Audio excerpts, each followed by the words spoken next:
Good evening, everybody. Welcome to our planning meeting. I'm Councillor Margaret Glancy, Chair of Planning, and I would like to introduce the members present this evening. Now, they have all changed places compared to last time, so please bear with me. On my left, I have Councillor Posnett, who is Vice Chair of Planning, and next to Councillor Posnett is Councillor Illingworth. Then we have Councillor Steadman, then we have Councillor Wood. To my right, we have Councillor Brown, Councillor Chandler, Councillor Douglas, who is here for Councillor Bindloss. We have a vacant chair, which should be Councillor Hewson. He may well arrive a little bit later, but I haven't heard anything else from him. And Councillor Higgins, and then at the end, Councillor Holmes. So thank you, everybody, for coming along this evening. We also have a team of officers present. Our Assistant Director for Planning and Delivery, Mr. Jim Worley. Planning Development Manager, Louise Parker. Our Senior Planning Officer down at the end, Richard Redford. Planning Solicitor, Louise Arnold. Senior Democratic Services Team, Adam Green and Natasha Taylor. And I think that's everybody, so thank you. Some general housekeeping before we start the meeting. The emergency exits are to my left, and I'd be grateful if you could please assemble outside away from the buildings where officers will assist you. Members speaking, please raise your hand if you wish to speak, and use the microphone in front of you, remembering to turn it off once you have finished. Members voting will be by raising hands. This meeting is being recorded, and please remember it is being live streamed. I'd be grateful if you could put your mobile phones onto silent. Thank you.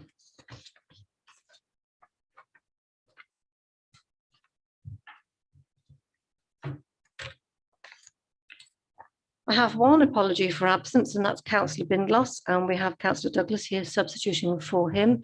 I haven't heard anything from Councillor Hewson, so I think we'll just have to continue without him in his place. I'd like to confirm the minutes of the 3rd of June. Do members have anything they wish to raise on those minutes? Can't see any hands raised. Can we have a proposer, please, and seconder for the minutes? Proposer, Councillor Steadman. I'll propose, Chair. Thank you. Seconder? Councillor Illingworth. Thank you very much. Could we please raise our hands if we're all in favour of the minutes? Thank you. Now, item 3 on the agenda is declarations of interest. Please note the content of the advice on members' interests, and if you think you have a personal, either non-pecuniary or pecuniary interest or bias, please state that now. Councillor Chandler. Thank you, Madam Chairman. Being as we had no water for 72 hours in most of my village, I have to declare that Severn Trent gave me 12 2-litre bottles of water, because they are mentioned in the report. Okay, thank you. Any Councillor Posnett?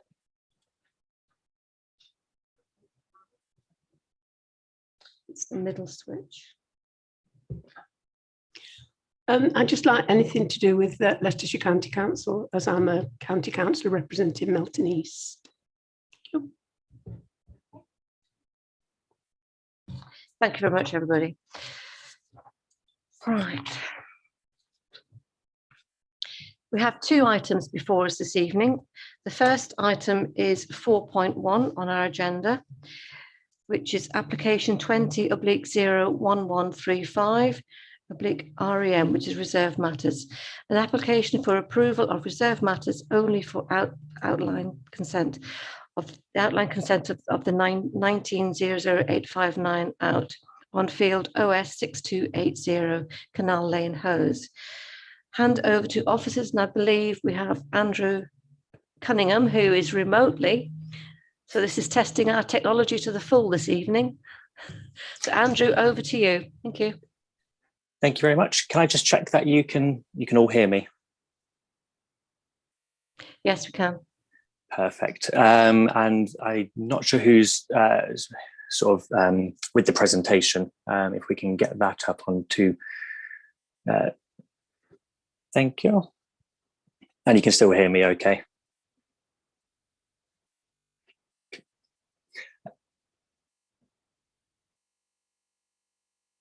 This application comprises the approval of reserve matters following the outline consent for 34 dwellings on land at Canal Lane in Howes. Outline consent, including the access, was granted earlier this year, and this application seeks the approval of layout of all 34 dwellings and the appearance and scale of only 5 of the 34 dwellings. Contributions to primary, secondary education, civic amenities, NHS and sustainable travel provision, as well as 32% affordable housing were all secured at the outline stage. Next slide, please. This shows the layout plan submitted for consent. Condition 3 of the outline requires this reserve matters submission to provide a mix of types and sizes of dwellings that will meet the area's local market housing need. Housing mix is discussed in section 5.2 of the report and details the optimum housing mix and also the proposed housing mix of the development. It is noted that 5 of the dwellings are indicated as 3-bed plus dwellings, one of which is plot 2, where the full details have been submitted for consideration. And that shows a study on the first floor. However, this is accessed separately from the bedrooms on the rest of the first floor. And in addition to this, the remaining 3-bed plus dwellings have not been submitted for approval at present, and therefore they may not sort of come forward with those first floor studies when they are submitted. It's also worth noting that 6 of the 34 units are bungalows. They're all 2-bed bungalows in the centre of the site in that sort of courtyard arrangement, which is specifically supported by policy C2 of the local plan and policy H5 of the neighbourhood plan. Policy H5 also sort of states that priority to 1, 2 and 3 beds will be supported, and the inclusion of 4-bed houses in housing developments will be supported where they are subservient in number to 1, 2 or 3 beds, which would be the case here. The location of the affordable units as proposed is considered acceptable to avoid the clustering of the units together. However, members should be aware that condition 4 of the outline still requires further detail to be submitted in terms of sort of the tenure of those units. The layout that's here before you has been revised previously following a workshop during the outline application with officers, the applicant, the parish council and the ward members, which the applicant responded positively to the queries raised and provide this revision here, which improved the overall sort of layout of the scheme and improved the relationship to Canal Lane and the connectivity to the village as well. The house is located on the entrance. Or if you don't want to go to the next slide, sorry. Thank you. Benefit from sort of dual frontages to ensure that welcoming entrance to the site is achieved. There's wide open frontages within the site itself, ensuring that the development would have a soft and sort of rural character, something that is a key for this site's location on the edge of the village. Sufficient buffers are retained to the boundary hedgerows and the ponds as well, as required by the county ecologist. So this, the next slide, please, shows the plot 1, which is the plot on the entrance to the site. And the next slide, please, shows plot 2 as well, a little bit further into the site on the left-hand side. And then the next slide, please. This is plot 15. So this shows that dual frontage aspect that I mentioned earlier. This is when you're coming down Canal Lane, and it's the house sort of on the right of the access, the proposed access road. As you can see, sort of there's various design techniques proposed, mix of gables, eaves, roof lines, as well as sort of specific eaves detailing and chimneys as well. All 5 of the dwellings which are have been submitted are going to be constructed of a mix of rural red brick, stained timber, feature brickwork and slate roofs. However, again, full details, sort of including samples, to be provided via a condition on the outline permission. Next slide, please. It shows plot 16, and then plot 17 is the next one. In terms of sort of residential amenity, the proposed layout. If you want, next slide. Sorry. Thank you. You can see that there will be a significant sort of separation distance between the proposed dwellings on the eastern boundary and the existing properties on Chapel Lane, to ensure there'll be no sort of adverse overlooking or overbearing impact upon these properties. All internal access roads, they're considered acceptable, and pedestrian footpaths provided for occupiers to access the village on foot. Again, there's a condition requiring further details of the footpath and the alterations to Canal Lane to be submitted and approved. Sufficient parking is provided in accordance with policy T4 of the neighbourhood plan as well. Members raised at briefing regarding water provision to the site. Severn Trent Water have a duty to provide water to new dwellings and new residential developments. Severn Trent Water have raised no objections specifically to this application, subject to a number of conditions which were secured at the outline stage, and therefore they'll be subject to further consideration through the discharge of condition process. And then the next slide shows the 3D sort of visual that's been submitted by the applicant of the development as a whole. And then the next, so this is looking sort of down from the village towards the site, and then you can sort of see plot 1 in the distance, and then plot 15 on the corner there. And I think the next one shows you plot 15 from the other side. Yes, there we go. So as you can see, it sort of turns the corner there. And then the next slide is the final one. Yeah, so that shows sort of the site and the open aspect, with the dwelling sort of set back from the road.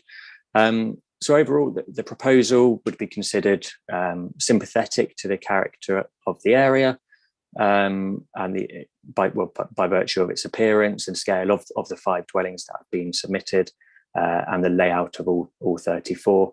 As such, it's recommended for approval, subject to conditions. Thank you.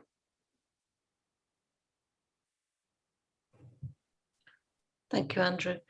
Members, do you have any questions? Councillor Higgins, you've got your hand raised. Yeah, thanks for that, Andrew. It's probably going to come up quite a bit tonight. But on the presentation, it was sort of lacking this debate that seems to be coming from it about these bedrooms, 3 bedrooms and 3+ bedrooms and 4 bedrooms. There's an awful lot of that, and the housing policy officer has sort of put, I think, a fairly strong comment in the report, but it's sort of glossed over in the presentation. So it's just to understand where the officers are coming from on it, because it's. We'll see it on this next application as well.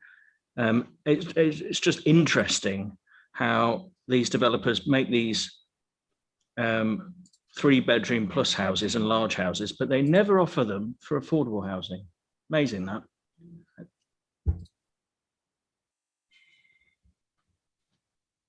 Any other questions? Councillor Holmes. Thank you, Madam Chairman. On page 18, 5.8.5, Severn Trent Water have commented on a proposal recommending a condition. And it's not thought necessary. I think anything that Severn Trent do is very necessary because they are lacking in most things, sewage as well as water. So can you sort of explain to me what about this condition, please?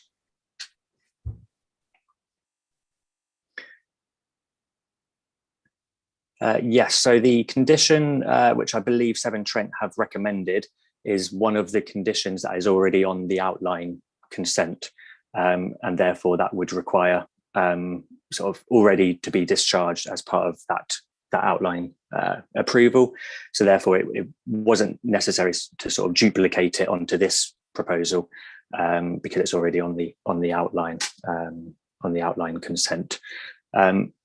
In respect of the other point, I'm not sure if Jim or Louise wanted to respond to the housing sort of mixed point.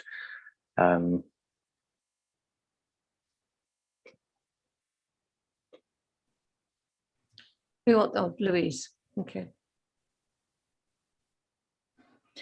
Yeah, I'm happy to do that. Can I ask for the question to be repeated again, please, Councillor Higgins? Yeah, no, that's fine. Just condense, basically. It's just, you know, with the housing mix. What is the housing mix in real terms? Because with all these 3 medium, large, 3 bedroom, small, I mean, the housing officer suggests that there's 12 4 bedrooms really, just cutting through it. So what's the officer's view on all these large homes? Because the other point I was making is no developer, they try and sneak this under the radar, but they never offer it for affordable housing.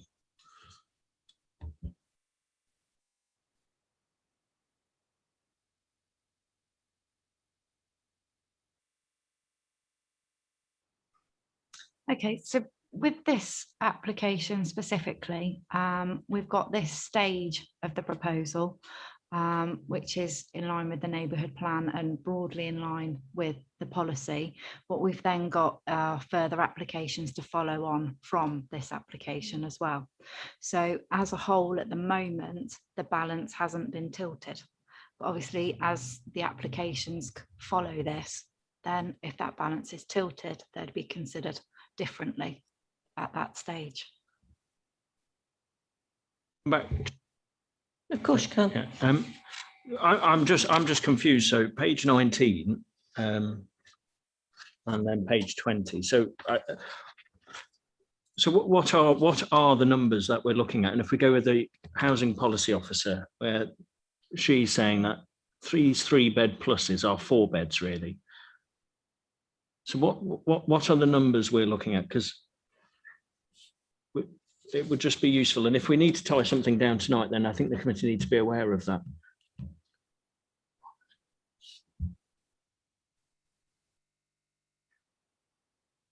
Jim, if you want to answer that one. Yeah, I'll try. If I can refer members, please, to page 11 and paragraphs 5.25 and 5.26 in particular. What we're doing there is presenting you in 5.25 what the mix looks like if you take at face value that the offices will be offices and the difference it makes if you interpret them to be bedrooms because they're capable of being so. And in this particular case, you can see that even in that second interpretation, which I think it's okay for me to call the worst case scenario, you're well okay in terms of neighbourhood plan policy, because as Andrew explained, neighbourhood plan policies basically says that 4 bedroom houses shouldn't outnumber 1, 2 and 3, and here you get 65 versus 35%. Okay, that's just the neighbourhood plan. That's not the neighbourhood plan and the local plan, because the neighbourhood plan says the local plan references the table that just precedes those 2 other tables at 524. I think, Chair, that answers the questions I have. So I'll leave the rest for the debate. Thank you. Have any more questions? Councillor Chandler. Thank you, Madam Chairman. I'm sorry to labour this point, but when you've been dealing with water all the week, I'm not convinced by Severn Trent's response that they've got no concerns. Is hose on a ring main, for one thing, and if they can supply this estate of 34 homes, and some of them are quite large with en suites, etc., how many people in hose are they going to take off the supply line by poor pressure? I mean, there have been people in the village I live in who have had no water upstairs till last night from Sunday morning at 6 o'clock. They can't, the water doesn't feed their feeder tanks. They can't flush toilets or anything. I mean, we're going back 50 or 60 years and it's not funny. I mean, the extreme heat's not helped, but I just find Severn Trent impossible to deal with. And they keep on waving everything through in Bottisford, and it's taking all our water. And we've really got to think of all this new development and what Severn Trent are doing with the supply line.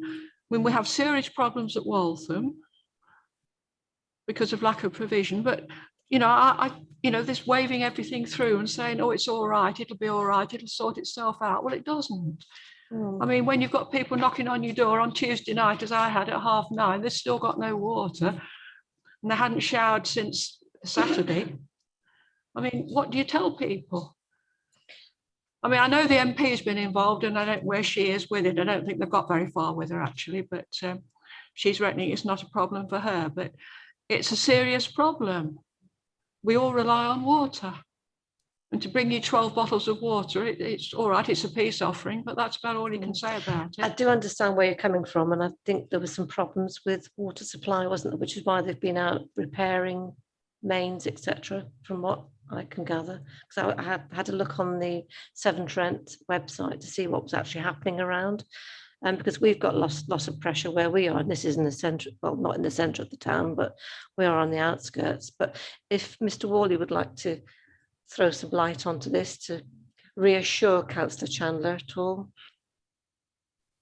I can reassure Councillor Chandler and the committee that it's in hand, but we don't have a complete answer to give tonight. I, with Councillor Chandler, was chasing them about the actual burst pipes and the effect on supply earlier this week up her neck of the woods. And yeah, learned quite a lot in the process, it's fair to say, and got some decent answers, it's also fair to say. So the next thing is to, I suppose, challenge them on the question that's just been posed. I mean, there were full partners in the local plan process, so they had the overall picture, the numbers, the geography, and didn't oppose that at any point, didn't ask for assistance like the other agencies did. So it's really revisiting that question in my mind, which I've started to do. Thank you. I think I saw your hand raised, Councillor Illingworth. Not quite sure whether we're venturing into the realms of debate or questions against the report, but while we are on that subject of water, and it was quoted a few minutes ago that Severn Trent had no objections, and I made the point at briefing, well, of course they're not, it's 30 odd more water rates bills. And when we look at the next one, it'll be 70 odd, so they're bound to not object. But I think we're selling ourselves and residents short if that's all if we just say, okay, no objection. We're not asking you whether you've got an objection or not. We're asking you whether you can confirm that you can supply this development, not to the non-detriment of existing areas. So I think it's a bit glib when they just say, no objection. And it's maybe a debate for another time. But I think we need to get some teeth on this one, because we've had a week's sunshine, and like a good many thousands of other people, I get a text from Severn Trent on my phone saying, experiencing high demand, you can help us by playing your part, by not doing this and not doing that. I felt like sending one back saying, well, you can help us by pumping some more water down the pipe. Thank you.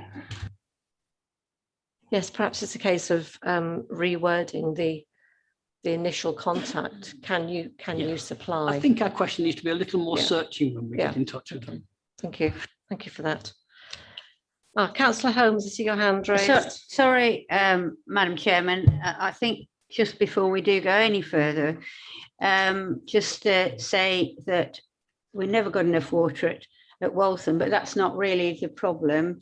It's bad, but the sewerage problem from the new development, and we've got to start talking about these, that from the new development under the road, under the 607, that the main there is fractured, and then it comes out on Morley's Lane, and we still have live sewage from over a week on Morley's Lane. Now, if that's the sort of thing that's happening, This is we've got to talk about this it, haven't we? application, Councillor Holmes, is it? I'm just talking about explaining. Waltham on the Wolds, which isn't. No, I what we're know, but I'm discussing just this evening. explaining the situation of 7. Yeah, thank you. Any other questions? No. Well, thank you very much, Andrew. Thank you. We don't have any speakers this evening on this item, so it's over to you, members. I think we've already had your questions of officers, so for you to debate. Oh, who's got? Oh, sorry, Councillor Higgins. I can't see it for Councillor. No, that's okay. It's also from the distance as well, just for feedback. I think probably for Councillor down here, some of the detail, because we can't look at this one. Now I was comfortable with seeing that, but I've just had my eyes lasered, so I can see that now, probably better than before. But it's probably not, just for feedback for future ones, it can be a bit difficult to see the detail on the screen. Okay, yeah. Just another question is Section 106 agreements, because obviously if things change on the site, communities, if viability goes up, for example, you squeeze more value out for larger housing, could those communities have squeezed more of their contributions out? So that's a question to the officers, is the Section 106 up for debate? Because for larger housing, larger money, larger viability, because if the community benefits from it, then that might be a good reason to accept this housing mix. So that's just a question. And then I don't know if the officers have got an answer for that question. Who would like to take that question? Yeah, Oh, so Louise. the outline consent was granted 19-00859, and that had a Section 106 agreement which provided the contributions towards the infrastructure provision. So it's at that point where the principle was agreed and the outline that the Section 106 was agreed. So that will tie up with the principle of development. So the Section 106 is signed. Okay, not really the point I'm trying to get to. What I'm trying to say is that obviously if you build large houses, your viability is massively up, because we're talking about this with the sustainable neighbourhoods for Melton. If you have smaller housing, the viability goes down. And so what I'm trying to grasp is if the developer wants me and 10 other colleagues to agree with them that larger housing is worth departing from the local plan on by double, then there's more viability there. So why shouldn't the community, and Councillor Steadman's one of the ward councillors as well, so probably will know this better than me, why shouldn't the community get more of that viability out? Because to be honest, I think it's quite a good cracking scheme, some good design, housing numbers, all the other stuff, and the community and the parish council scene behind it. But I have a real struggle with this. Well, I have a real struggle with how they're trying to beat the system on this larger housing and trying to sell it as 3-bed plus and getting under the radar and all these percentages. So if someone wants me to sort of back that scheme, then I think the community deserve a bit more from it as well, because they're the people, the village halls and all the other stuff, they need the funding as well. So for me, I'm just struggling with the housing mix because I just don't think it's right.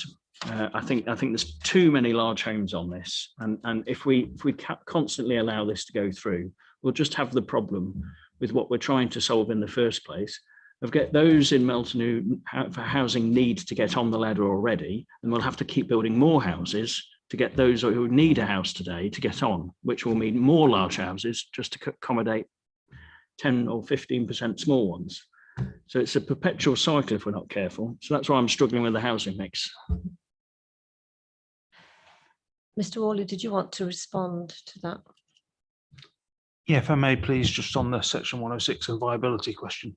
The section 106 in this case, I get the point could arise, but the section 106 in this case was one where everyone got 100% of what they asked for, and it wasn't abated by viability at all.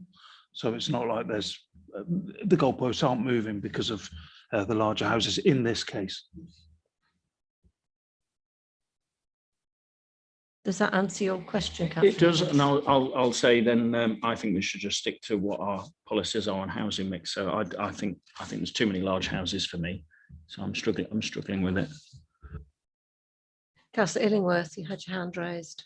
Thanks. Yes, Mr. Worley, I think all my answered. I was going to suggest that maybe the question that Councillor Higgins was posing could be phrased as, are 106 amounts determined by a formula which takes into account housing type and size, and therefore one assumes are variable if that housing mix varies? From what I've just heard, I think, is that a yes or a no? It's a nice closed question for you. Not too bad. It's a no. It's a no. 106 contributions in this case, and just about every other case, as a requirement of the SIL regulations, are driven by the needs. Occasionally, very occasionally, in this part of the world, I'm pleased to say, we get into viability debates and things are asked to be compromised, but far and few between, and most importantly, not in this case. Councillor Steadman. Yes, just responding to Councillor Higgins' question that I think there's only 5 of the houses on this site at the moment, so I have done my homework on this one, that are going for full. But when the rest of the houses come forward and the 3 bedrooms plus, then we are in the realms of being beyond, quite well beyond policy C2. But as it stands, we're not too bad at the minute. And I would hope that the applicant is watching this and takes note of it. I concur. Good point, Councillor Steadman. Right, now we've had some questions and a bit of discussion, so we do want to start the debate. Councillor Steadman. Well, I've got a few notes prepared. We did have quite a lot of dialogue with the developer on here, and he did take on board quite a few things that we said. The 4th bedroom on the 3-bed houses actually got past my parish council, who didn't notice it until I pointed it out to them earlier this week. But no, I welcome the 2 access points. I find the layout very acceptable. I like the fact that the bungalows, the older people, are in the middle of the development. They're overlooked and probably looked after, hopefully. I like the design of the houses. I think they're very good architecturally. As I've just said, currently this just policy compliant. However, if the rest of the 3-bed plus 1-bed come forward the same, then it won't meet the local plan policy C2. It will be double the 4-bed requirement, and I hope that the notice taken of that. In our neighbourhood plan, we were very flexible because we wrote a plan for 3 villages. Some villages have needs for bungalows, some don't. Hose doesn't need a great deal of bungalows, it has a lot already. With Hose, it was more a case of 3-bed.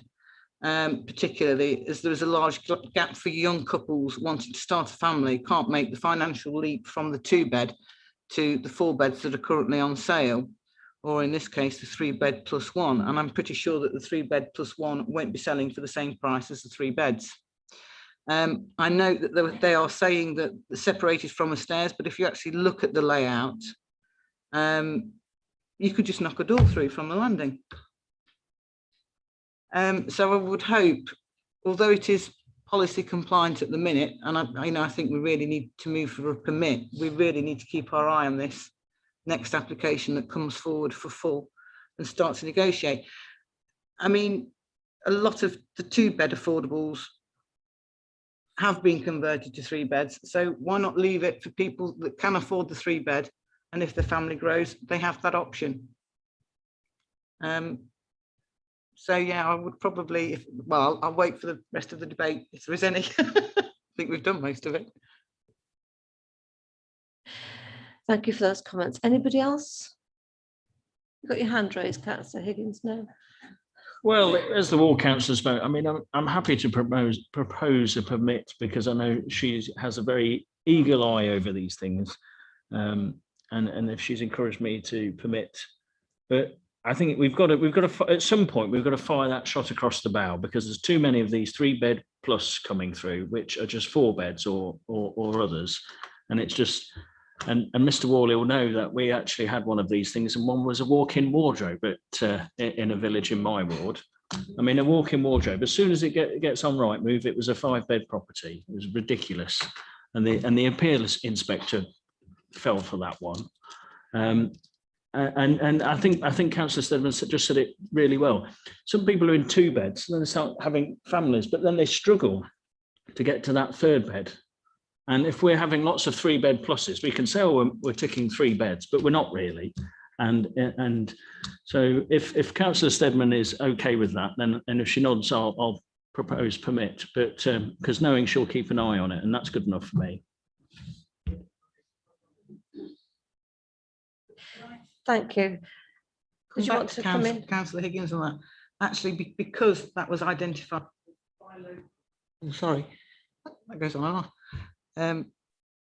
We asked for 3-bedroom affordables because it was mentioned that we were having families that were having to move out of the community because they couldn't afford the houses, and we did ask for 3-bedroom affordables on the site, which they have given us, in all fairness. So that was a bonus. Well, it's been proposed. We now need a seconder.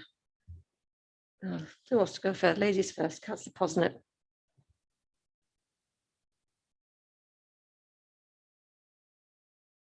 Oh, it's on.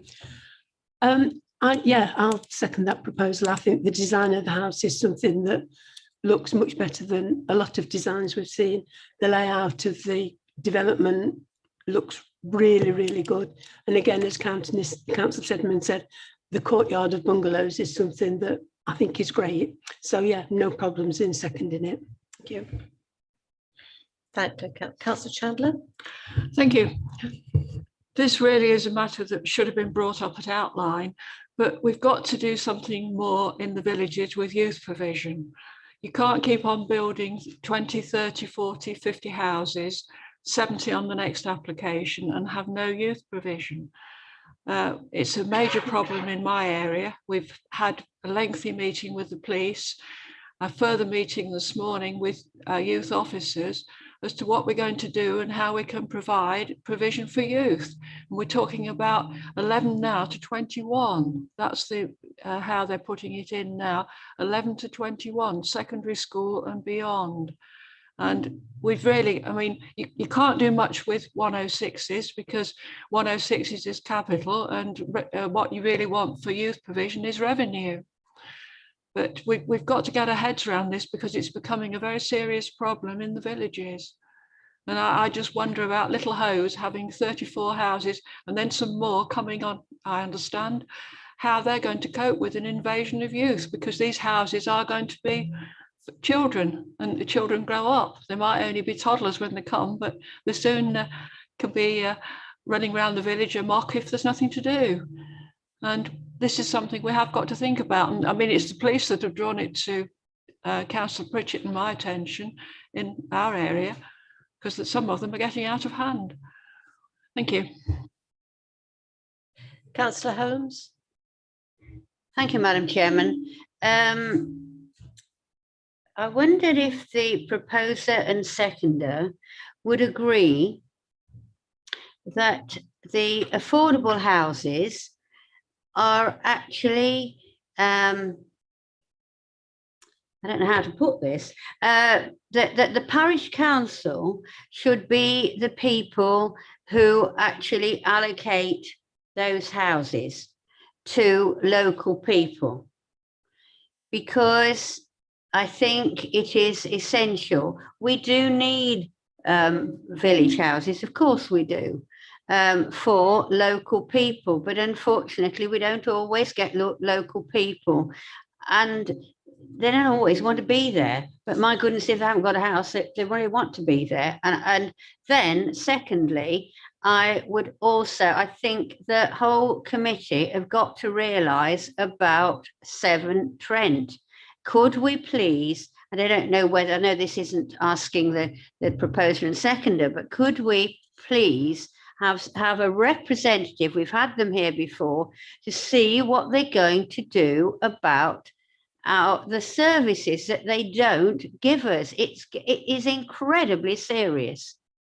Thank you. Thank you. Councillor Higgins.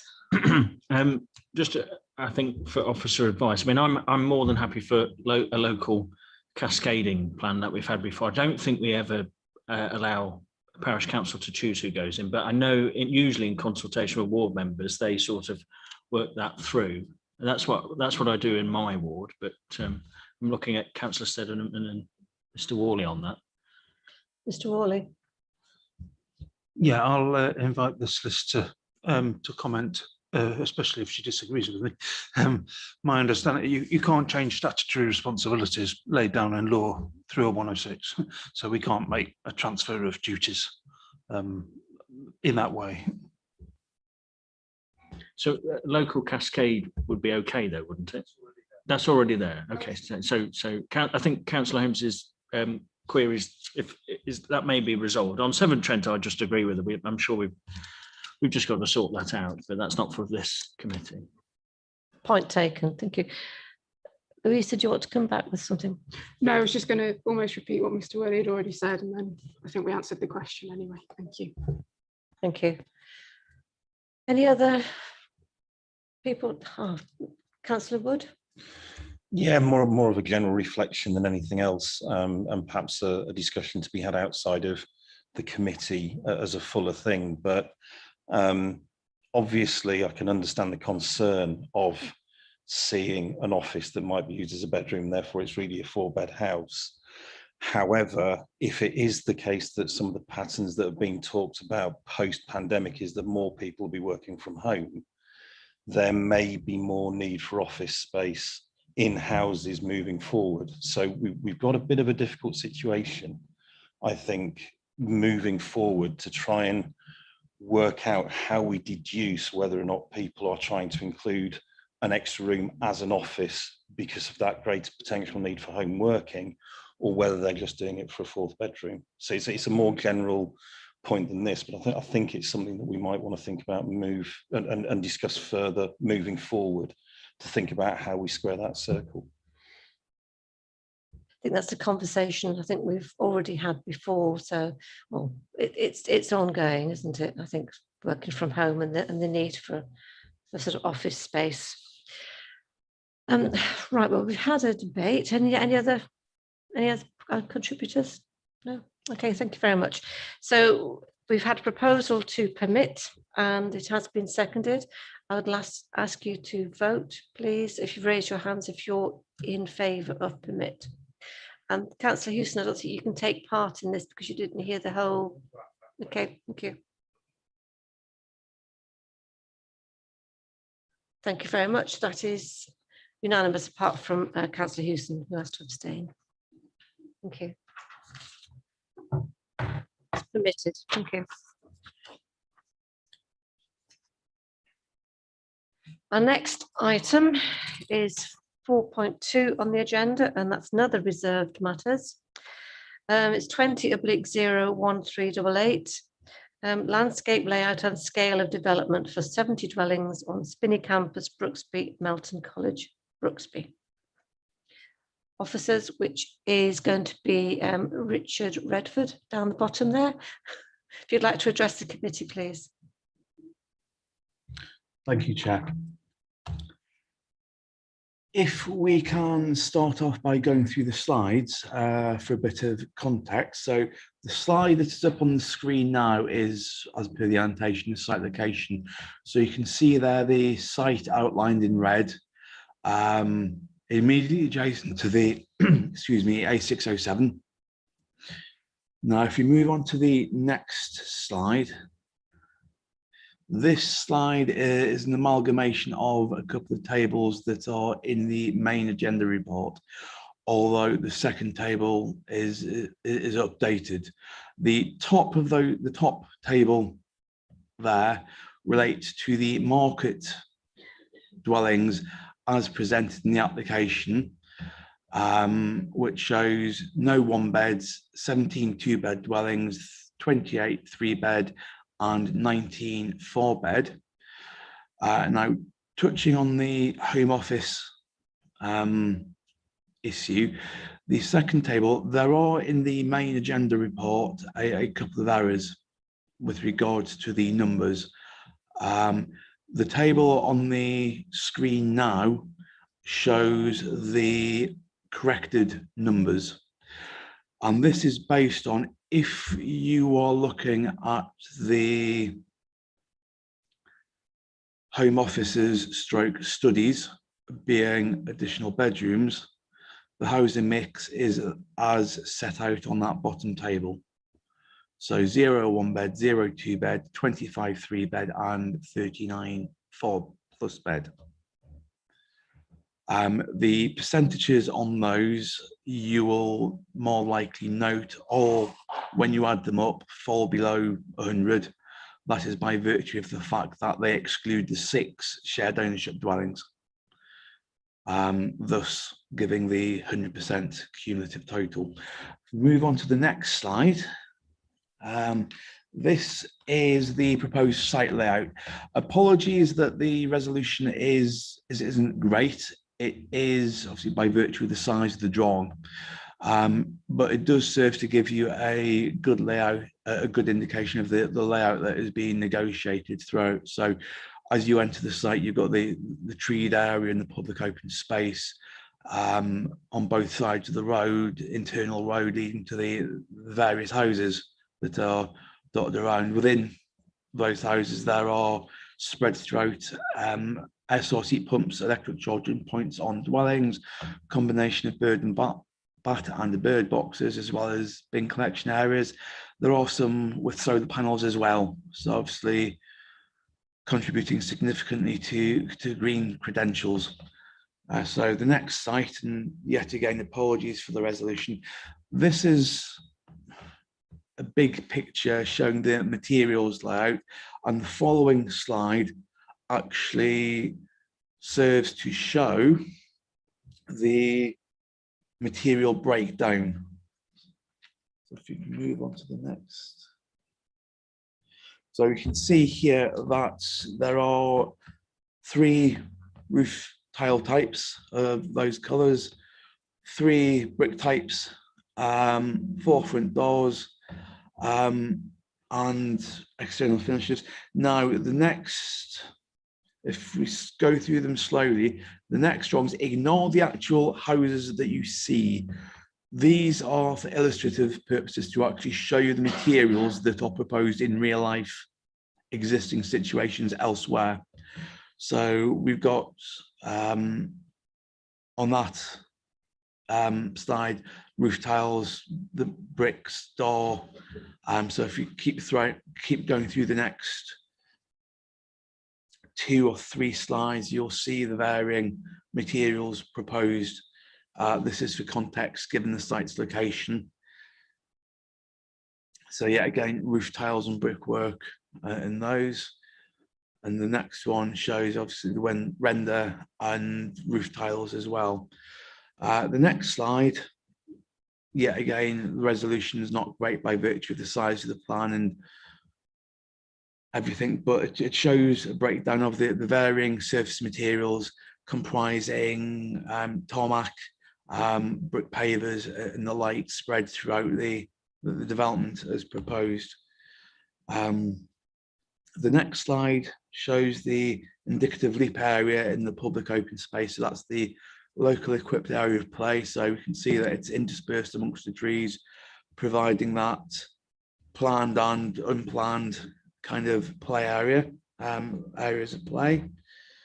And the next slide is one of a number across the whole site that shows the existing and proposed landscaping that will go to make up the development as a whole, should this reserved matters submission be approved. Now, the application before you for consideration and determination relates to the reserved matters comprising layout, scale, appearance and landscaping for the 70 dwellings with associated infrastructure. As members will likely be aware, the outline permission was granted a while ago and included access from the 607, meaning that the only access elements that can be considered are the internal arrangements. Further to that, as contained in the main agenda, there have been 3 additional items of correspondence received by the department.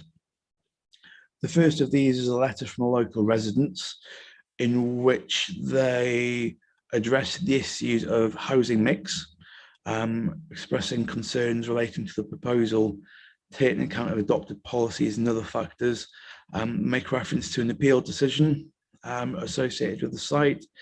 It sets out the data in the main agenda being incorrect with regards to the percentages which I've identified, and raises the issue / question relating to home offices, studies and their abilities to be used as bedrooms. We have also received a letter from the college itself as the landowner, who in that correspondence, which I believe has been distributed amongst members of the committee, seeks to clarify strategic impact and importance of the development from the college's perspective with regards to the development, enabling and facilitating the college to enable and implement improvements in their own operations, services offered not only to students, current and future, but also the wider community, not only in educational terms, but within the community with regards to tourism, commerce, and the like. They've highlighted that without the funding that the sale of the site would facilitate, alternative funding sources would need to be identified that could have implications in terms of their operation. The final item of correspondence is from a regeneration perspective, highlighting that the college plays a very important role in developing skills and training in response to the local economic needs of the borough, alongside providing vocational courses to enhance skill levels, leading to high paid jobs, allowing for upward movement on the social mobility ladder for Melton's young residents, where the courses offered respond to the local needs of key economic sectors such as agriculture, food production, catering, hospitality, and the performing arts. Having local access to the skills and jobs is crucial for the young people of the borough.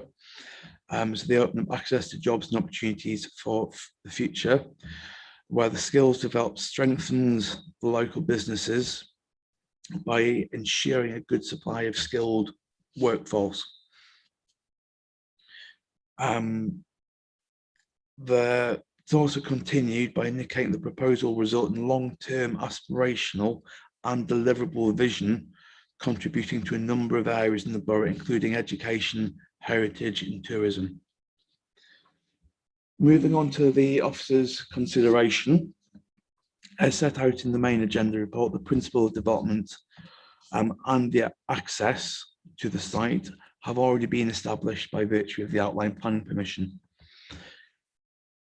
The report itself sets out the issues, and based on the contents of the report and additional correspondence just summarised, the main issue appears to relate to that of housing mix. Putting that aside temporarily, obviously there have been discussions between officers, the applicants and consultees, resulting in amended plans provided to the point whereby officers are satisfied that all other items and areas to look at are satisfactory and capable of support.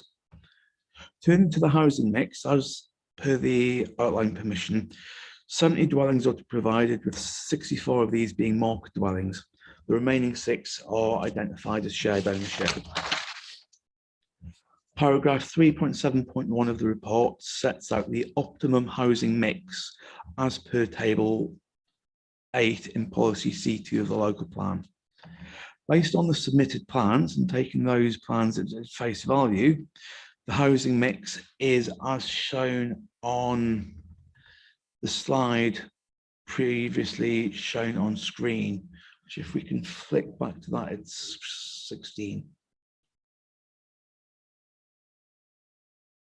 So yeah, put that there for you. So we can see that the face value with 17 2-bed, 28 3-bed, and 19 4-bed, that is the breakdown. When that's assessed against the optimum housing mix, as detailed in the report, the 1, 2, and 3 beds are all below the optimum level, whilst the 4 beds are marginally above. The issue in respect of housing mix relates to, as already raised in my presentation, about the provision of home offices on the ground and first floors. There are a number of properties that have studies on the ground floor and a number of properties that have home offices on the first floor.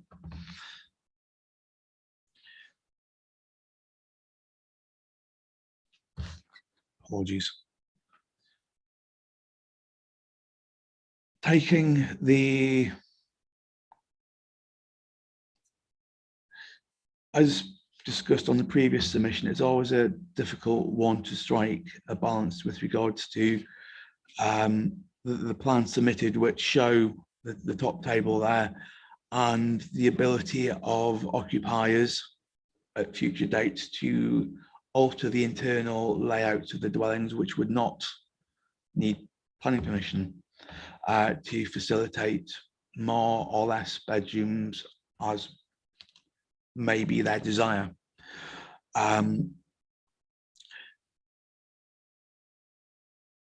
From reading and considering provisions of policy C2, it appears as though it is not prescriptive in terms of its use, with the council seeking to try and manage the housing mix delivery.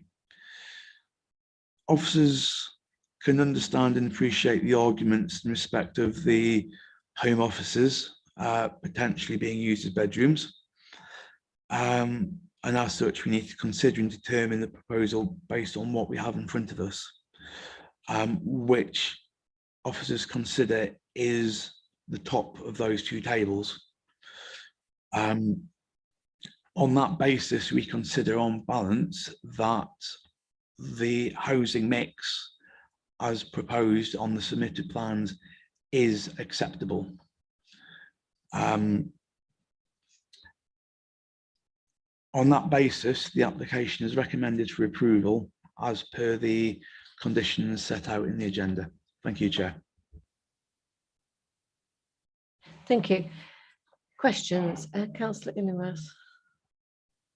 Thank you. Inevitably, it's going to be housing mix, because if the last one was debatable, this one becomes somewhat more. I think we're being a little naive and a glossing over the fact, with respect, that when we use the term marginal of the difference, we are entitled to consider what constitutes a bedroom. It says here on the report. The last table shows 55.7% 4-bedroom or more, 35.7 3-bed, 0 2-bed, 0 1-bed. I don't think that's marginally more than our policy. I think that rides a coach and horses through our policy, frankly. And I'm slightly taken aback that we're taking that very, very generous view. Could the officer perhaps explain why, how they come to that conclusion? I know if you take the table above it, it's better, but then we're allowed to take the potential use into account and it's a million miles worse. So where's the consistency? Why do we think that's all right? Our optimum mix for 4 bedrooms is 15 to 20%. Even at the figure in the table above the worst one, it's at 27% and it leaps to 55.7 when we take that potential use into consideration. Our optimum mix says some 1 beds and some 2 beds. And here we've got in the 1 bed column, 0, and in the 2 bed column, 0. I don't think we're catering for the needs. And I think we're just flying totally in the face of C2, even though it may not necessarily be prescriptive. So I'd just like a rationale as to how the officer or officers come to that conclusion, and I, and potentially other members, come to a different one. Did you want to respond, Richard? Okay, Jim.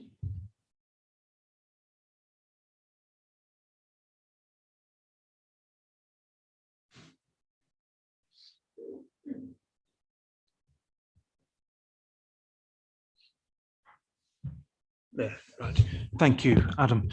Thank you, Richard. Okay, we were presenting that slide again, by the way, just so that you had the corrected version when Councillor Lingworth was asking the question. We'll put it up again after this injunct. Right, there's the full text of policy C2, and this is what Richard was saying by being not prescriptive. So it talks about this optimum mix, and it talks about seeking to manage movement towards it. But it says, having regard to a whole host of things, including market conditions, housing needs, and I think most relevant to this site-specific circumstances, given its location on its own. Most of our housing sites, like the last one, are appended to villages with whatever facilities those village has, depending on where it is. This has none of that, and not even any nearby. So it's about as isolated as you get for our borough. So it's taking on all of those things and the lack of a rigorous stick with which to beat people on this topic, that we consider that it's okay. And I know I laboured the point on the last case, but in this case, again. Does that answer your question, Councillor Lewis? Okay. Holmes, do you have a question for the officers? Thank you. I did notice on one of the mock-up houses that it had steps up to it. Do we not have to comply to regulations? Presumably, you could get in if you were disabled round the back, presumably. They couldn't all be just steps up, could they? That's all, thank you. Through you, Chair, the photographs that just flick through them on my laptop there, the photographs that show the dwellings with the steps, they are developments elsewhere. They are there purely to show you the materials being used. Thank you. Any other questions, Councillor Brown? Yeah, thank you. Just a question for the officers.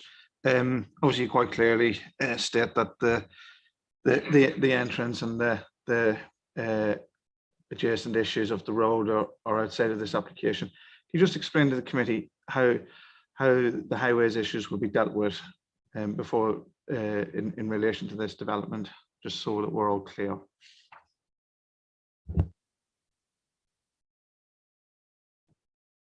Who wants to take that? I'll Okay, try with an answer. The actual physical access point from the 607, A607 into the site was dealt with by the outline planning permission. It was approved there and will be subject to technical detail between the developers and the highway authority, the county council, should obviously a favourable resolution be issued on this reserved matters. I hope that helps. Happy with that? Okay, okay. Illingworth again. One more question of the officers. The quite a body of opinion believes that that stretch of road, especially when these houses are built, should have a 40-mile-an-hour limit, given the nature of the pedestrian traffic either side. And I think it's a very good point, because the 50-mile-an-hour limit on that stretch of road means vehicles travel more than 50 miles an hour. There have been fatalities in the past. I'm aware of one from a very good friend of mine. How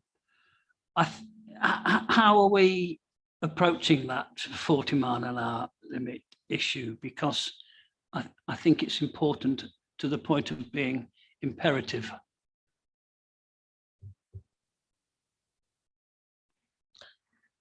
Councillor Higgins. Similar question on the theme. I noted the officers' answer to the question for Councillor Brown.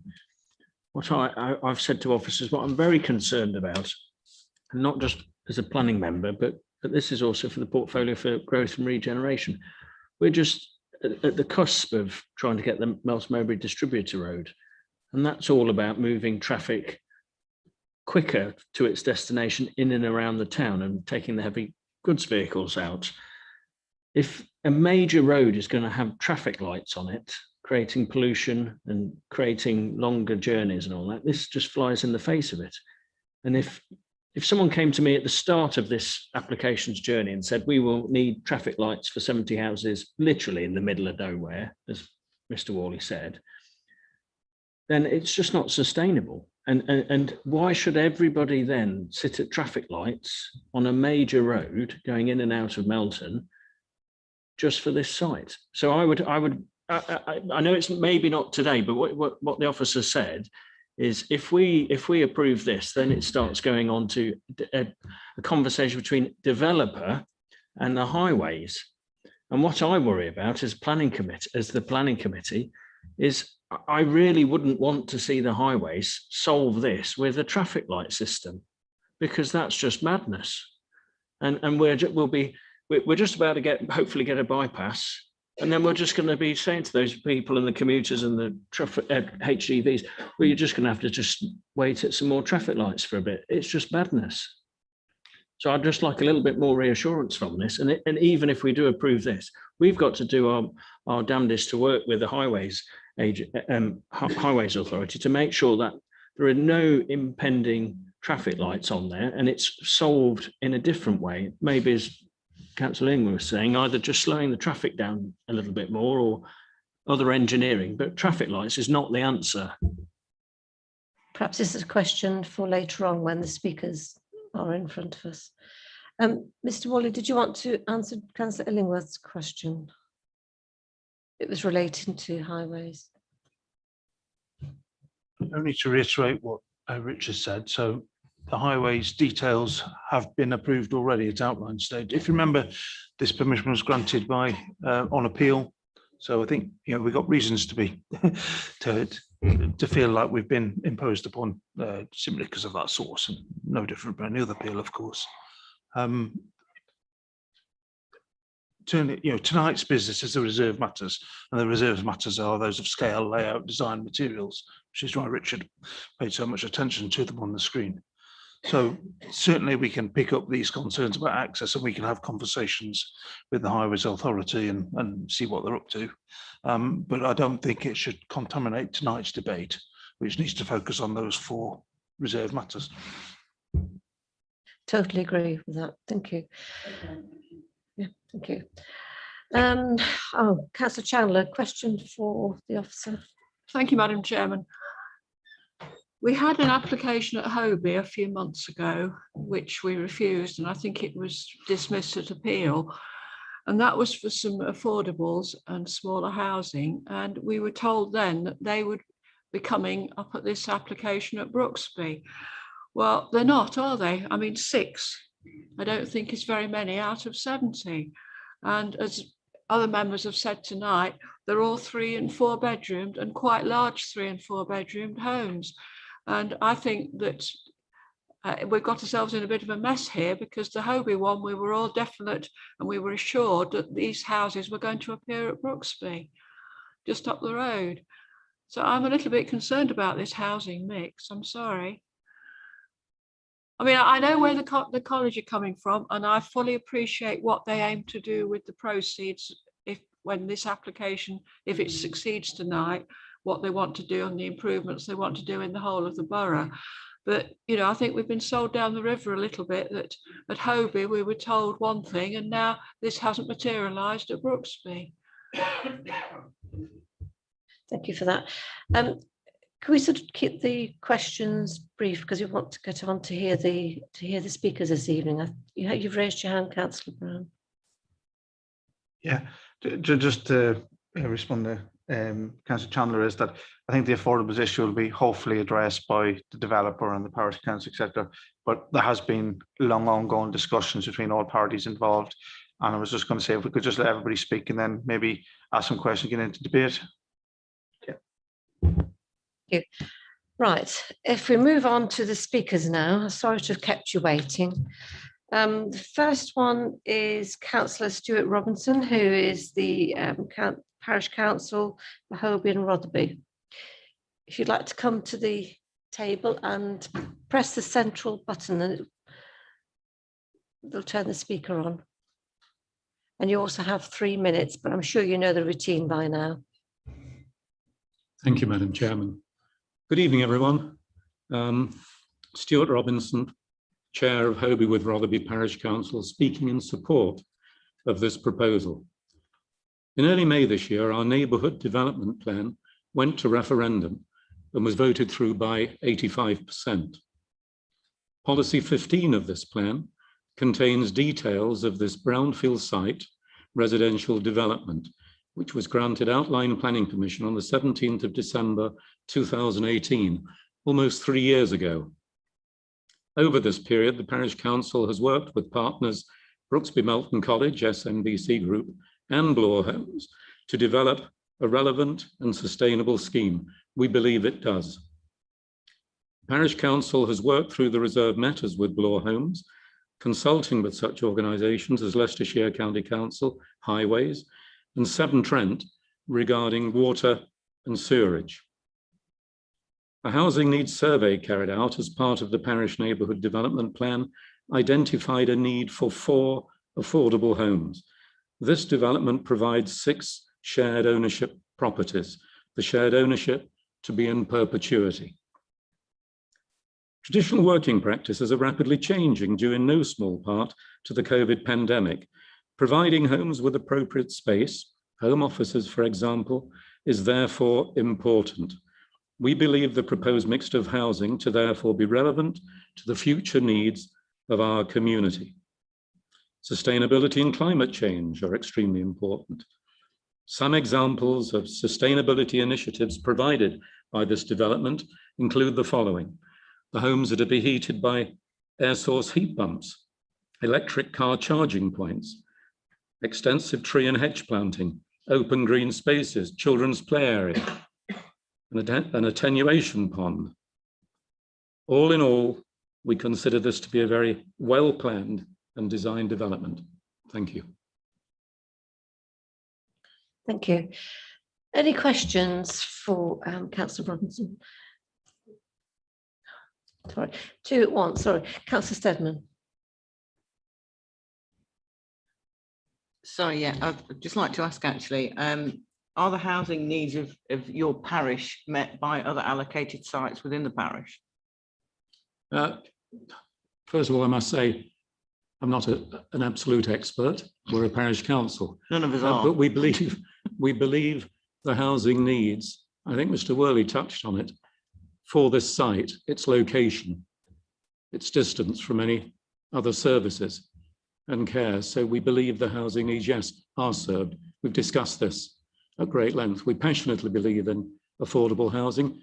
In fact, we tried to have the 6 houses here purchased by the council.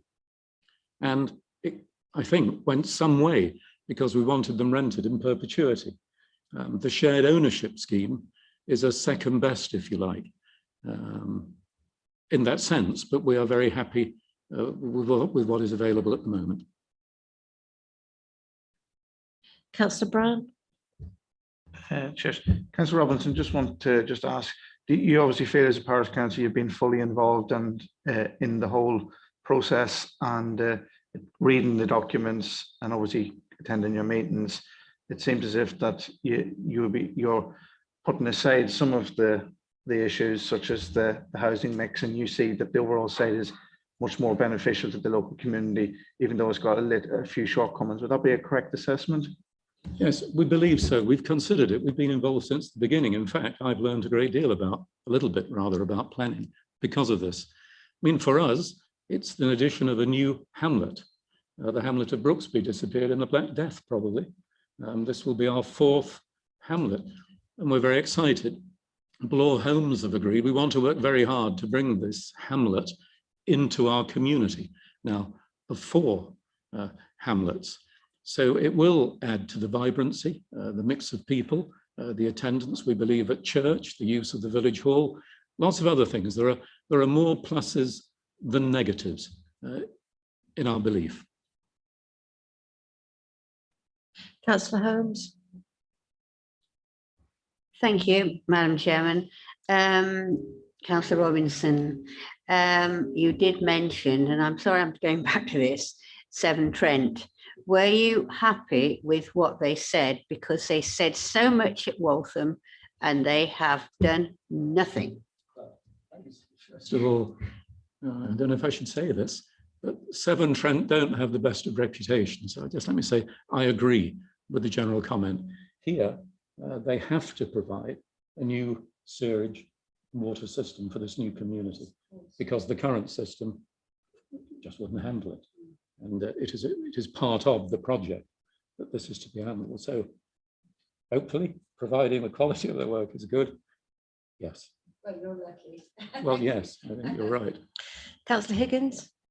Probably not really for the planning, but just as it's commented in here, I see the parish council advocate what we slightly were talking about earlier, is like reducing from 50 to 40. Do you think that's probably far better than lots of traffic lights on that road? Well, we're not here to discuss, I believe, but I will, because again, I've been down that route. I've spoken with highways. This is myself, spoken with the police. We very much believe in the speed limit being reduced to 40 miles an hour on the road. I must say the police have been very approachable. The officer in charge of it, and his view at the moment is, can't be done because of national legislation. And he pointed me to various regulations, I mean, one of which is there are hardly any houses there on the main road. So my belief is it will be very difficult, at best, perhaps impossible, to get a 40 mile an hour speed limit. But there is obviously a compromise to be achieved. But no, I agree with you. 40 miles an hour, we would like very much, and not that we can do it at our level as a parish council, but would be happy to work with you to try and achieve this, if it's possible. Thank you. Any other questions? No. Thank you very much for coming along this evening. Thank you. Our next speaker is Dawn Whitmore, the CEO of SNB College Group.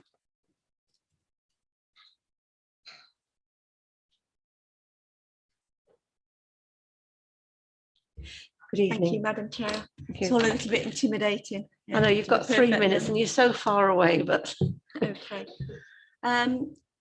First, I just wanted to thank the committee.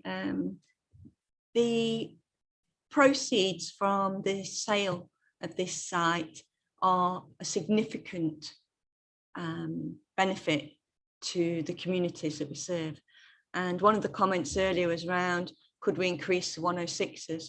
Well, I want to reassure this committee that every single penny goes back into ensuring that the educational proposition is supported, developed, and safeguarded for the future. So the reason I'm here tonight is to actually just show you how important, how transformational. We're not a developer. We've sold this piece of land, hopefully, can get this planning tonight in order to ensure that we can safeguard what we believe to be a fabulous college with 2 fantastic sites that have been desperately underfunded, undersupported, and we desperately need this investment. The 106 is clearly protect our investment in our theatre, clearly protects our investment in a beautiful 16th century hall that we aren't optimising yet. And furthermore, we've actually just secured only one of 16 colleges in the country, DFE funding, announced by our very own Leisha Kearns. And the rest of the proceeds are going to be used to match fund that. It would be catastrophic for our college to lose this opportunity. It would be catastrophic for our future of our young people. I absolutely believe 100% that the mix is right. We were very careful with who we selected with Bloors. We were passionate about working with our local communities. They understood how passionate we were about it becoming part of our community. So I really hope this committee can see that the investment is 100% into our community. And I hope that you can find tonight the way forward to support us and enable this to go over the line. So thank you. Do you have any questions? Councillor Higgins? Hi, Dawn. Just a quick question. The Melton campus that's in the town centre, how many pupils does that on average, and you can use pre-COVID if that's had an impact? No. On average, it's about 380, 400. So quite difficult for its viability. So the investment is quite critical. We've also just put in some T-level bids to kind of make that into more health and social care as well as our performing arts. Because if everyone knows, the government doesn't see performing arts as a key skill development. So we're fighting hard as a sector currently. Any other questions? Oh, Councillor Holmes, and see you waving. Hello. The safety aspect, obviously as principal of the college, that is a major concern of yours. Absolutely. How do you see obviously we've been talking about this and traffic lights and what have you. You must have concerns as to how this is going to be sorted. I mean, there have been, we know, and I know people, children, well, and weren't children, but pupils at the college who have been killed. And so, you know, I don't know what is your feeling about this? I think if we can't get a 40-mile-an-hour speed limit, which I think is near on impossible in the current, with my current understanding, and I'm definitely not an expert, we desperately need something to slow the road down. My students already cross the road because they get off the bus the other side. It's a very, very difficult road. So I remember when I first came, I thought we should at least have a pelican crossing. So I appreciate everyone might not want the road to slow down or traffic lights, but putting my mum's head on and my principal's head on and my grandma's head on, I'd rather have a set of traffic lights and my children being able to cross the road safely. And with our move to electric vehicles, I think that might help with the pollution aspect too, hopefully, and reduce that down. But I understand, Councillor Higgins, your view in terms of pollution, but putting my safeguarding hat on, I'm afraid, yeah, unless someone can come up with a great idea for helping with the traffic. We've already got a problem, is what I'm saying, really, Elaine. Without the houses, we've already got a problem. Any other questions? No, no. Thank you very much. Thank you. Thank you very much.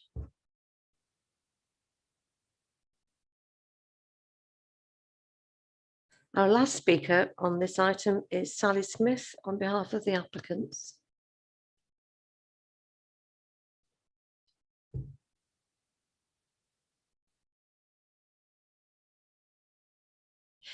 You have 3 minutes. Okay. Thank you. Good evening, councillors. My name is Sally Smith. I'm the Planning Director for Bloor Homes East Midlands. I'm speaking in support of this Reserved Matters application for 70 dwellings at the former Spinney campus in Brooksby. The scheme has many benefits, which include air source heat pumps to every property, EV charging infrastructure, the delivery of 6 shared ownership houses in accordance with the completed Section 106 agreement, provision of a LEAP which benefits from natural surveillance. The existing bridleway is to be retained in its existing position and will be resurfaced as part of the development. Properties will front onto the bridleway to ensure surveillance, but will be divided by a new hedgerow defining public and private space. Pedestrian linkages have been proposed through the site, which provide access to the play area and the new bus stop on Melton Road. We're also proposing to add 92 new trees to help assimilate the development into the environment. The house types details aim to reflect the local vernacular, and broadband will be provided to every property. The redevelopment of this brownfield derelict site will enable all the improvements to Melton Theatre and Brooksby College. The proposed housing mix is considered to be in accordance with the outline planning condition.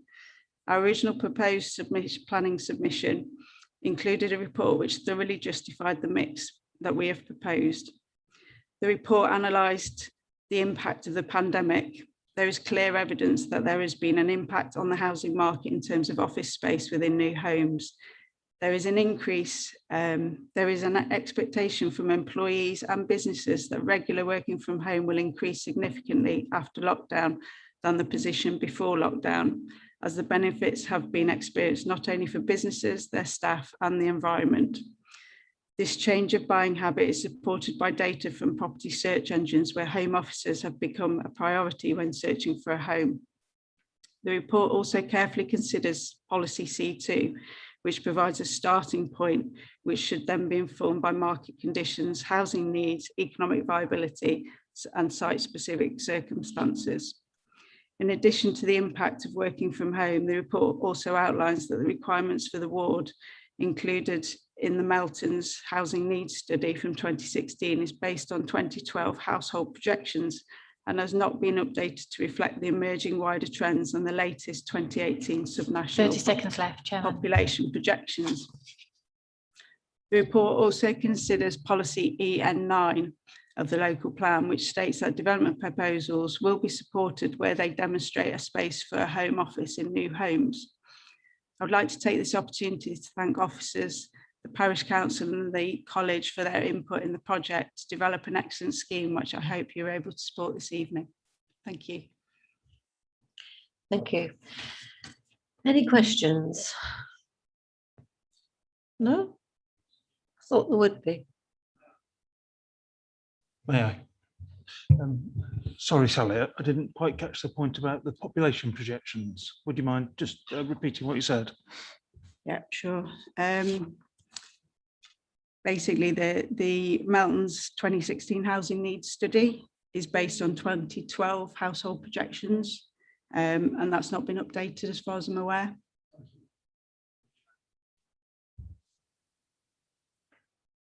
Any questions of the speaker? No? Can't see any hands raised. Thank you very much. Thank you.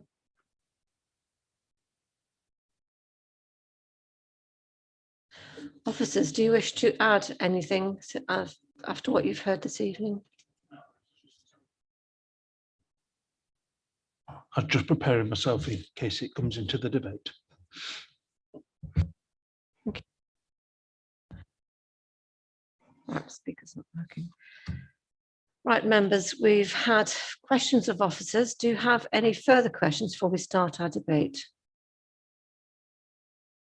No. Right, members, over to you to debate this application. Who would like to be first? Councillor Illingworth. And go first. Yeah, I have to say I've been swayed by the wholehearted support that the Parish Council are giving to this. Not very often we get such a strong endorsement. And I'm further swayed by seeing, if you like, the bigger picture of the proposed improvements to the college. I would just go on record as saying, though, that investment into theatre is a carrot that was dangled to us 3 or 4 years ago now. I believe it's closed, isn't it, at the moment? I don't know. So I really, really look forward to seeing that reopened and refurbished And because of the wider benefits and the parish council's endorsement, I'm minded to support this application. I won't go as far as proposing it yet because it shouldn't be done by first speaker. But my doubts have been allayed. Thank you. Councillor Brown? Okay, yeah, fully endorse what everything that Councillor Illingworth said there. I think looking at this overall, this site and the development is, we've been on a bit of a journey with this as a borough council, but more importantly as a community and as a parish council. Hobie's been on a greater journey with it, and they've gone through a lot of pain, I suppose, to get it to where it is today and be supported. And not everybody is obviously happy with it. There's residents, as you can see through the comments in this document, have raised some concerns, etc. But in the overall scheme of things, it does comply or meet what's in the neighbourhood plan for the parish council. I think we need to be mindful of that. It is delivering more affordable housing than what it originally did. It was 0 to begin with, and the parish council, and we managed to negotiate 6 shared ownership properties. It would have been absolutely ideal, as Councillor Robinson said, to have those as rented, but this is a site that's isolated in the middle of nowhere really, and we have to remember it was a planning inspector that actually gave the permission for this site. I've attended many of the parish council meetings and it's been heavily debated, etc.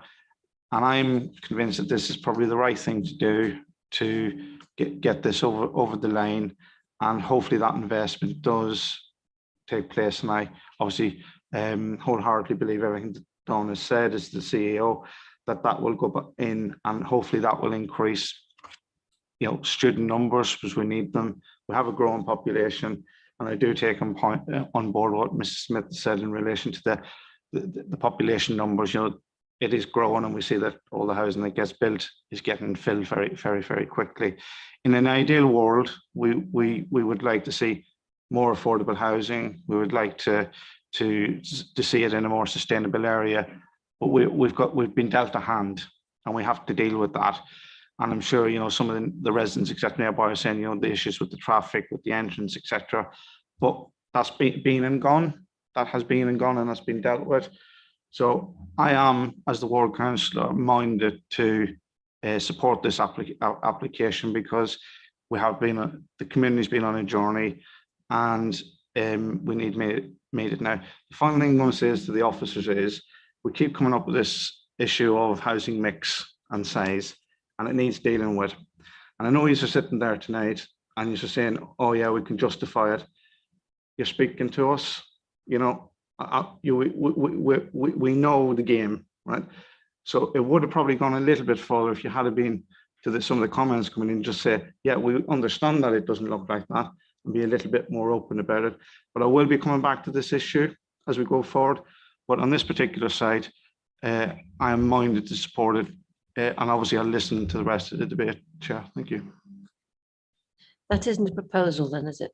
No. Okay, thank you. Proposing it. No, he's minded to support. I'm like me. Sorry, Yeah. if you actually, I'm more than happy to propose the. Oh, okay, Yeah. right. Okay, so you're proposing. So the next person should be Councillor Illingworth. I know he was quite keen on this. So you're happy to second. Thank you. Councillor Steadman. Oh, was he? Sorry, I didn't see him down there. Sorry, I keep missing that end. That's you could have fired ahead of it. I think Councillor Brown speaks really well there, and just for observers of why housing mix was probably more robustly commented on than probably this site, and I think it's Councillor Brown and Mr. Worley said, this site is pretty much isolated. So the population that come here are going to have to rely on themselves and on that site. So home offices probably are going to be a little bit more important to probably save some of those journeys. And so I'm minded on that side, but that's not a free ticket, and it's not optimum. And I think Councillor Illingworth spoke absolutely, hit the nail on the head.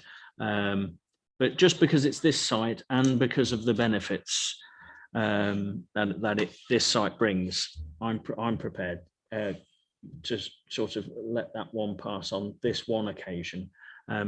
But that's no means that this is acceptable or marginal. I think the word marginal was just a little bit preposterous, really.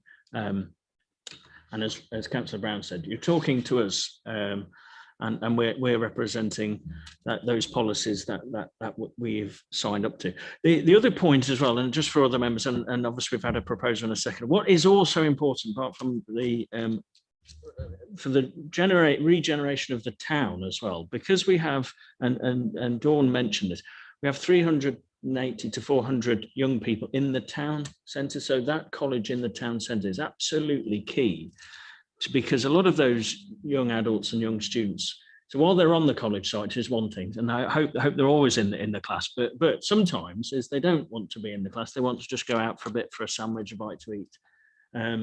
I don't necessarily know if the students necessarily go to the pub and as much as they used to. I don't know on that, but it's that kind of leisure market, the leisure and hospitality market that thrive on young people in the town centre, especially during the day, you know, and spending some of their loose change that they'll probably claim they don't have. But it is important that young people are part of the town centre.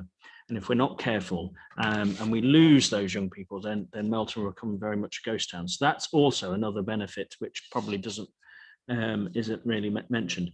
The other thing I think which is really good on this is these will probably, because it would cost a fortune to get gas there, but at the end of the day, we're finding new technologies all the time, is the air source heat pumps for all the houses. So it's going to be low carbon housing. So while this isn't perfect and in many senses, it's great that the parish council support it. It's great that there's ward councillors support. We've got to find a solution about this road and safety, and also making sure that we're not adding more journey times. And we've just got to try and find a sensible, common sense approach about how people get to the college safely, rather than necessarily crossing roads or having loads of red lights and just snarling up the traffic further down the road, because there's a whole reason we've just got the bypass, and if we're going to create more traffic that way, that's going to be an issue.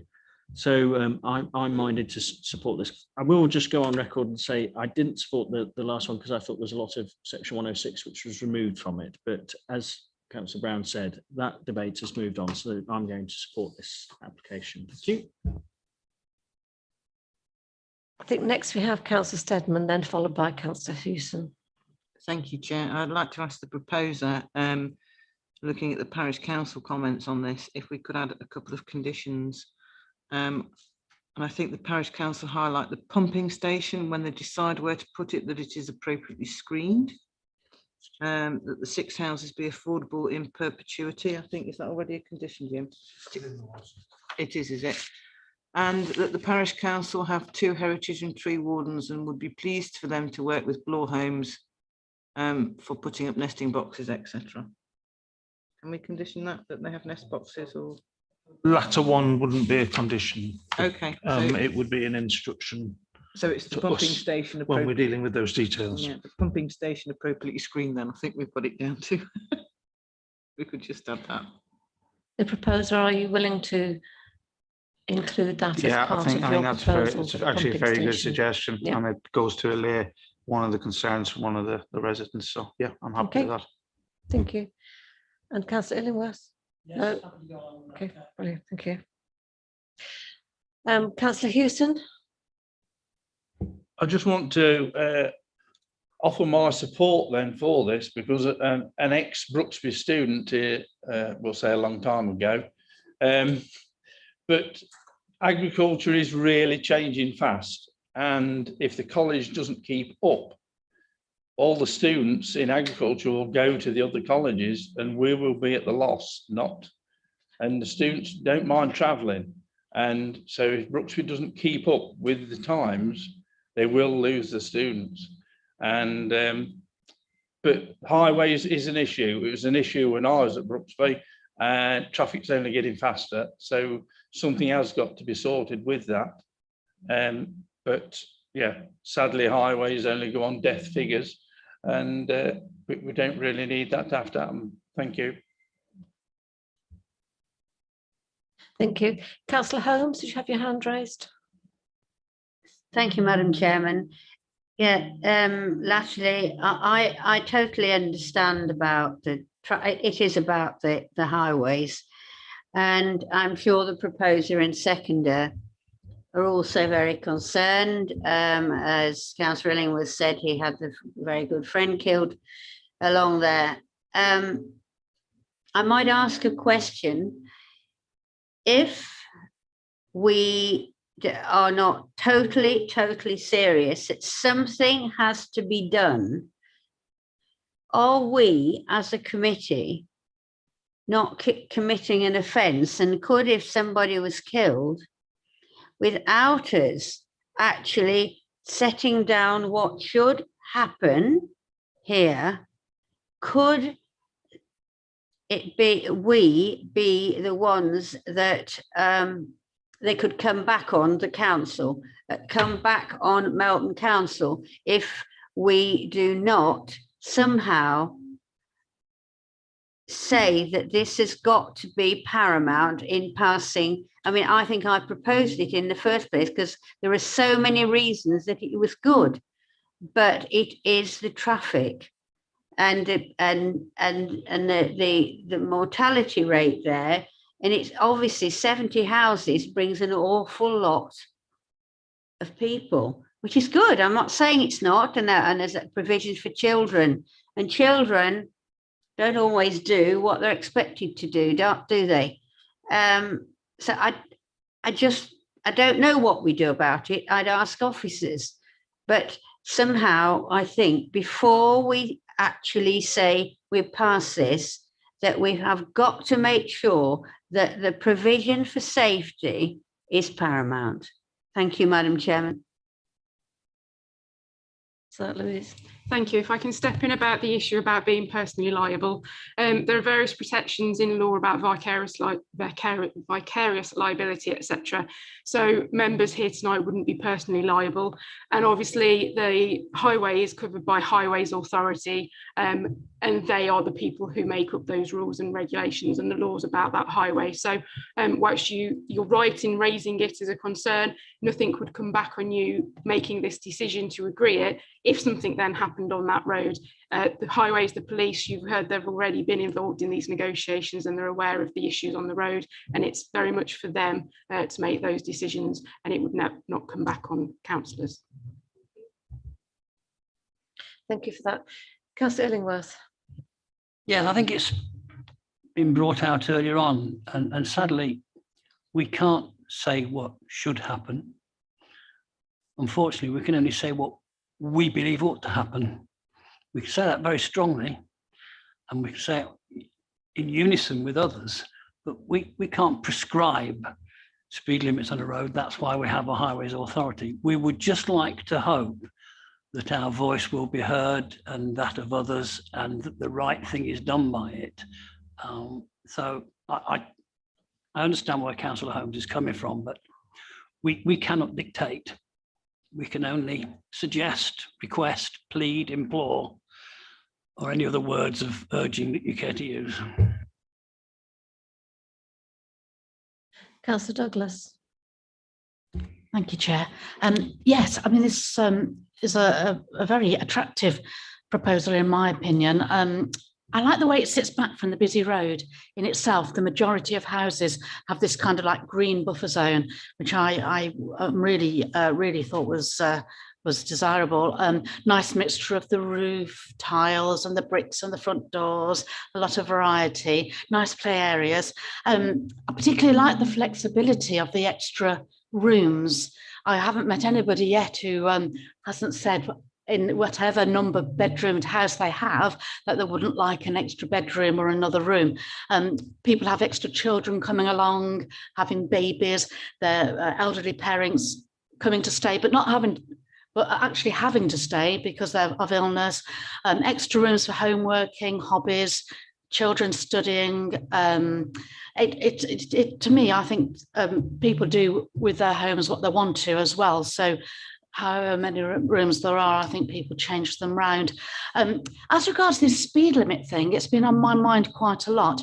I know personally, when I drive along that road, I naturally slow down because I can see a bus stop here, a bus stop there. Sometimes I can see children, and obviously it's a people are living there, there are houses, it's a college. So I naturally take my foot off the accelerator, and I'm sure any and most responsible drivers do. And I think that just some signage up, just slow down would actually help a little bit. You can't trust everybody to do that, but I think a responsible driver would do. And finally, I was just pleased that all three speakers were very pro this proposal too, and they spoke very well. And most particularly, I really like the idea that historical Brooksby is going to be boosted a little in numbers. Yes, I'm very interested in the plague villages. We've got quite a few around Melton, and the fantastic history of Brooksby and the hall, and fabulous really. And I just would like to see that village boosted and being able to kind of develop and move forwards. I am concerned that a lot of these smaller villages and hamlets are a little bit kind of like doomed to die out. So I am really pleased that there is some development along those lines for such for them, for something. Thank you. Thank you. Oh, right. I think we've had a full debate now. So yes, no, less of that. Yes, we've had it proposed by Councillor Brown and seconded by Councillor Illingworth, with the addition of a condition relating to fencing of the pumping station. If we're all happy to go to the vote now, all those in favour, please raise your hands. I think that is unanimous from what I can see around the tables. So thank you very much, everybody.